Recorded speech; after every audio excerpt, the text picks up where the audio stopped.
The Christiansons weren't able to be at Alex's event because we were having our own.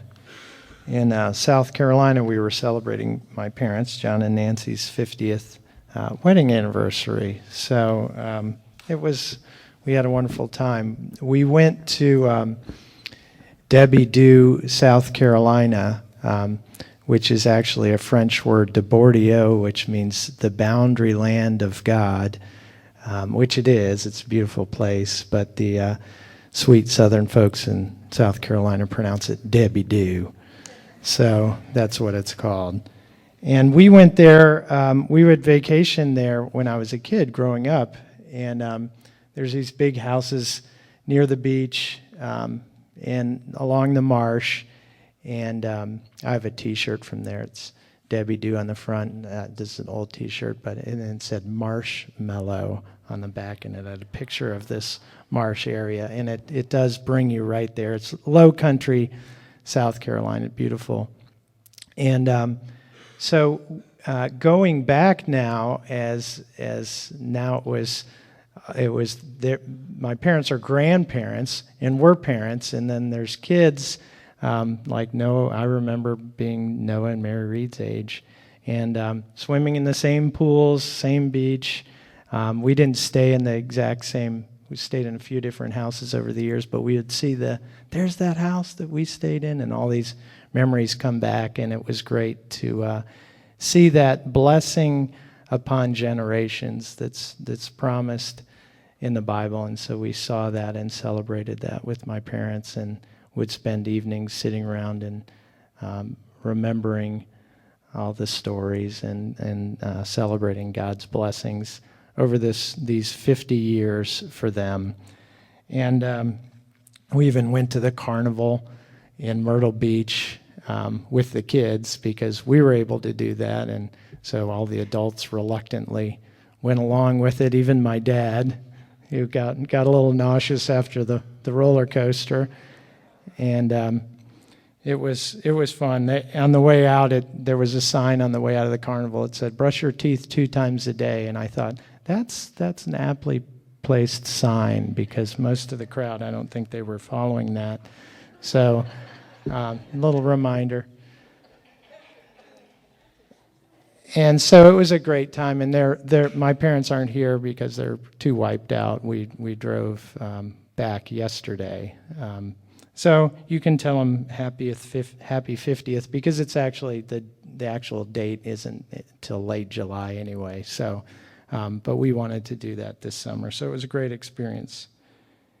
And Murray and I, a couple weeks ago, not last week, but the week before, we went to go see U2. And you would think I would be really excited about that. I'm a music lover, of course. But I really wasn't. It was on a Wednesday night all the way over in Tampa at the Bucks Stadium. And I've driven that I-4 stretch before at that time of day, and it's no fun.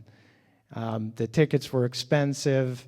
I hadn't seen U2, and so it's kind of a bucket list thing, but I'm not a bucket list concert kind of guy. No one cares about your list of concerts, by the way. If you start rattling them off, the person's going to walk away, and that's only for you, and I don't care. So I was just thinking, it was there on the calendar, but I wasn't really looking forward to it. In fact, I was thinking I knew I had to drive and be in that traffic, and then it was raining that day the whole way. It was just, as it's been, we're in the rainy season right now. And so Murray's in the car all excited. Tell me your top 5 U2 songs. And I'm just like, just shut up. And I'm just thinking, just get there, get back.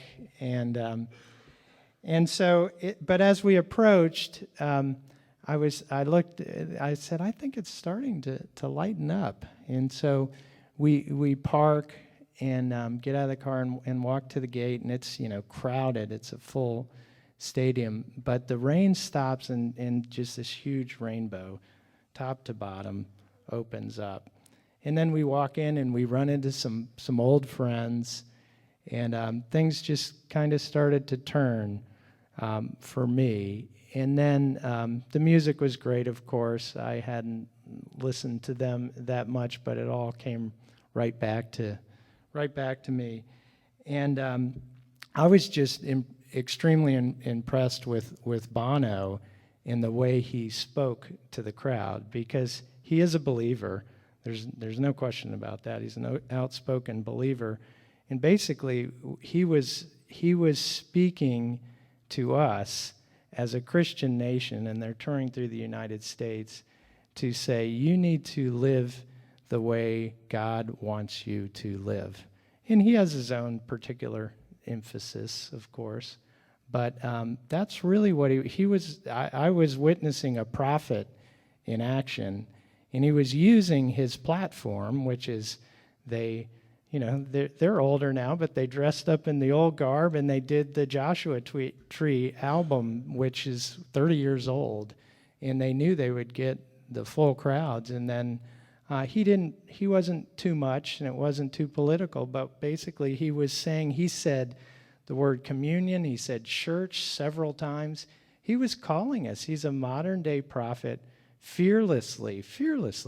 Most of the crowd doesn't want to hear this. They're just shut up and play your music, which is usually the way I am with musicians. Shut up and play your music, You're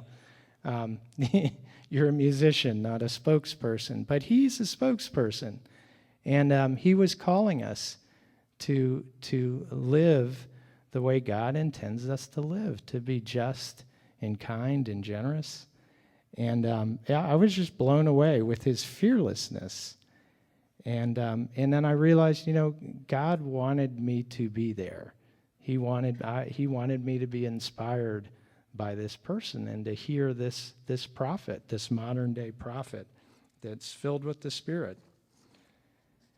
And that scenario right there, that for me, that my scenario, I think that happens to us a lot of the time, doesn't it?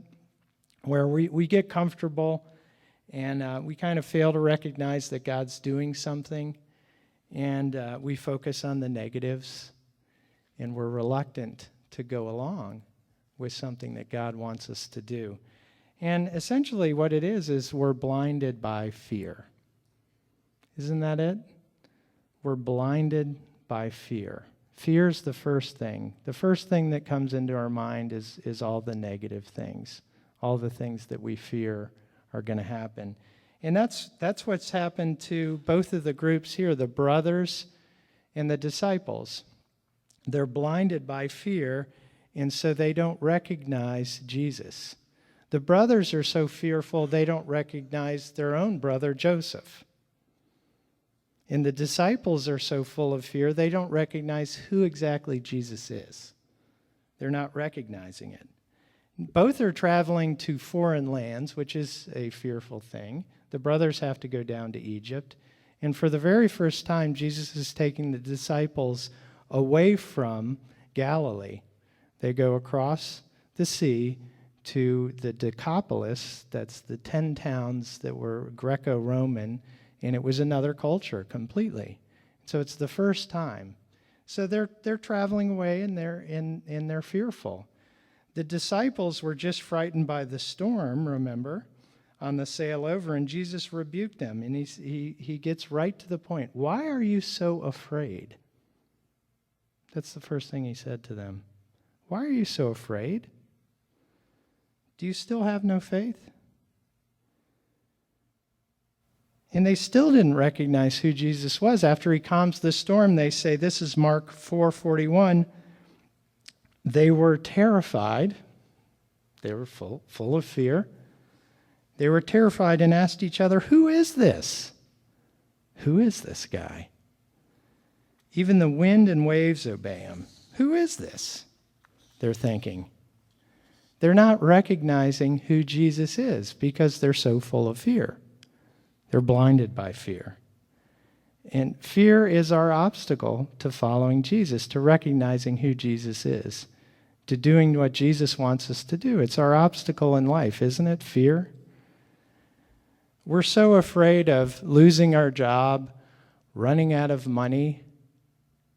We're so afraid of that we spend most of our lives and most of our energy is motivated by fear, trying to avoid these things.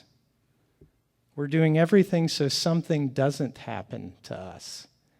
And the funny thing is, when something that we fear happens, which eventually it does, we actually are somewhat relieved because we think, it wasn't as bad as I thought it would be. And life goes on. Oftentimes that's what happens. What are you afraid of?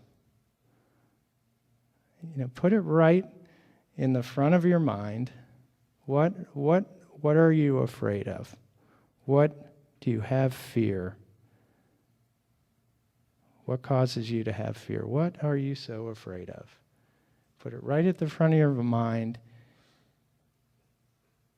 and answer this question. Can Jesus handle it?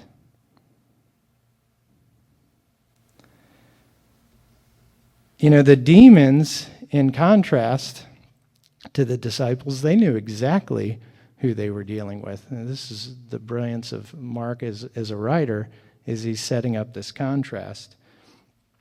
They knew exactly who he was and exactly what he was capable of. This is Mark 5:7. What do you want with me, Jesus, Son of the Most High God? In seminary talk, that's a Christological statement and the highest one in all of the Gospel of Mark, by the way. No one, at one point, Peter says, you're the Christ, which is the anointed one of Israel, which is getting pretty close, which is accurate for sure. But then, at the end, at the cross, the Roman centurion says, surely this is the Son of God. But none of them say all this. What do you want with me, Jesus, Son of the Most High God? A demon is the one who recognizes fully who Jesus is. Swear to God that you won't torture me. So the demons, and it was a group of them, begged Jesus to swear in God's name, the only authority higher than Jesus, that he would not torture them. They knew exactly who he was. It's clear evidence that Jesus had power over all evil. These are spiritual beings. They're on the wrong side of Jesus, but they know exactly who Jesus is and the power that he has over them. And he does have that power. And he said it himself. Resurrected Jesus said to his disciples, all authority on heaven and earth has been given to me. Is our issues and our fears an exception to that statement? Is there an asterisk on that statement? Is there anything that's not under Jesus' authority in heaven and on earth? He claimed it. Dave Herbster last week, he talked about the man. The brothers, Joseph's brothers, were fearing the man. And the man was their own brother that they didn't recognize. But this man, and so that's often what we fear, is some man, or the man, as they say. And what that man does not have the power that Jesus has. And the disciples were starting maybe to learn that. Why are we so fearful? Jesus has power over all things, the evil that causes us to fear. He has power over it. If we fear God, then we should fear nothing else. If we find ourselves in fear, controlled by fear, it's actually really a sign itself that we're in a place where we're not recognizing who Jesus is. Just as Jesus said, why are you so afraid? Do you still not have any faith in me? Do you still not know who I am and what I'm capable of? So we overcome fear by recognizing who Jesus is. Now to Joseph's brothers, and they were full of fear, weren't they? and it's understandable.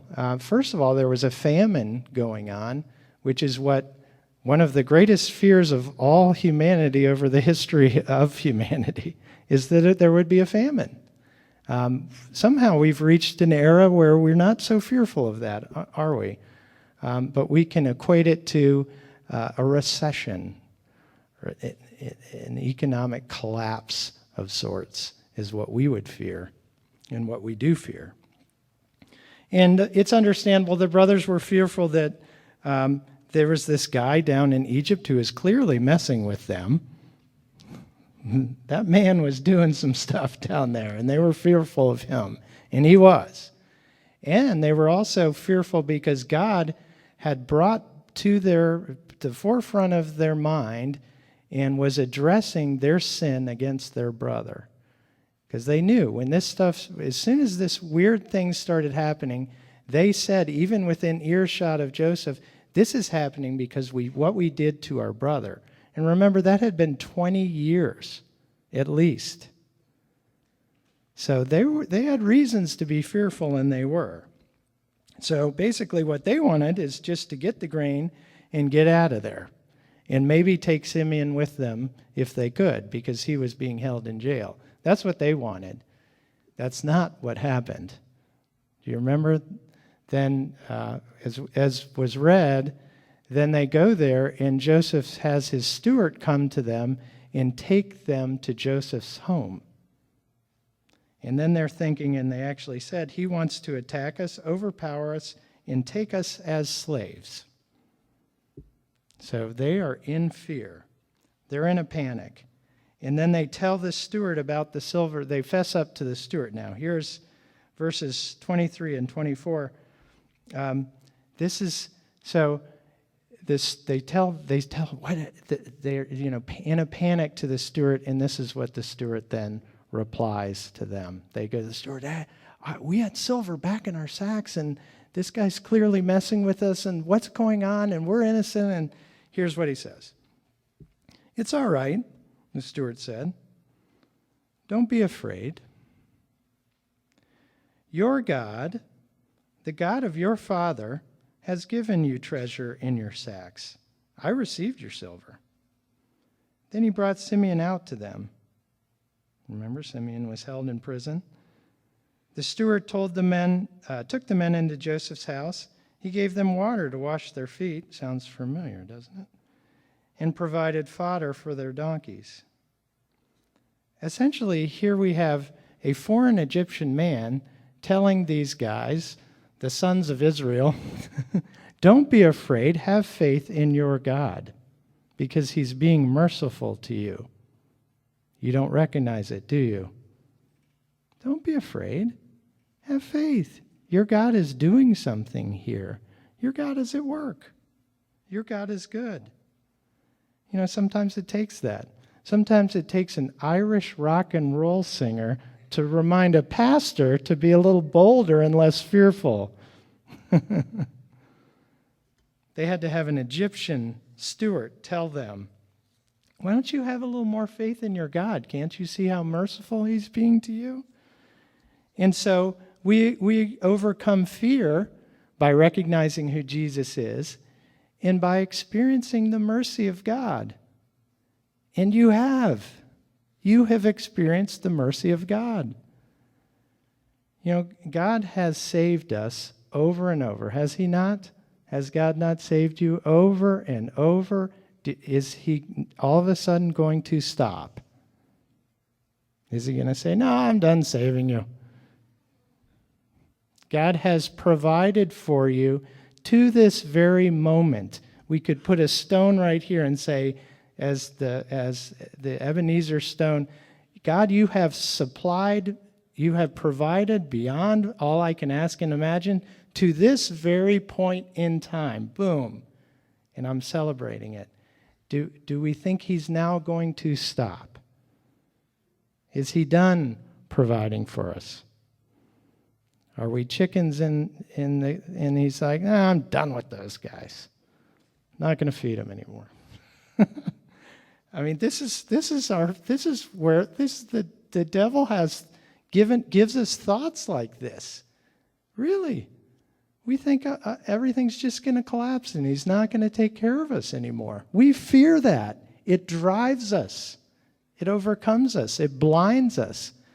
Of course, this is a perfect strategy, isn't it? I'm going to make them so fearful that they don't recognize Jesus and they don't recognize God's mercy to them.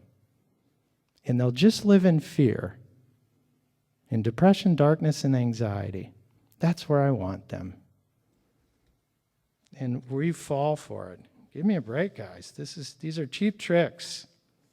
Cheap tricks, Satan. We're not falling for them anymore. We know who Jesus is. And God has been merciful, and we have faith that he will continue to, because he's God. And Jesus has all authority over heaven and earth. And so we see this in the Mark story as well. This same point comes out. Now, Jesus permits the demons to go into a herd of 2,000 pigs and they're drowned.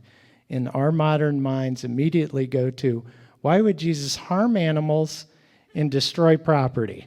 I mean, isn't that the lawyers are laughing in the back there? That's what we think. Now, and so here's my humble explanation, all right? It's like in, Martha, you like action films. It's like an action film. Jesus is trying to make a point in a foreign land. There needs to be some carnage. There needs to be some exploding stuff, some cars smashing together, arms falling off. And, that's like an action movie, right? And, since Jesus and Israel haven't eaten a pig in 2,000 years, I think we can call it even. How about that? He killed 2,000 pigs. Pigs can swim, by the way. They can swim. It's not that they went in the water. It's they went down a steep bank and they couldn't get back up or hurt themselves going down the bank. But since Jesus had never eaten a pig, and neither had Israel for an entire 2,000 years, let's just call it even with the pigs, shall we? And then Jesus can give those people, he can bless them. He can bless them, and now the announcement that on Thursday the men will be eating at Pig Floyd's on Thursday night, the men's meetup. Thought that might be a good time to announce that. Pig Floyd's. Can you think of a better name than that? So Jesus could pay back these herds, whoever owned the property. Can he? Doesn't he have authority? Can't he just bless them?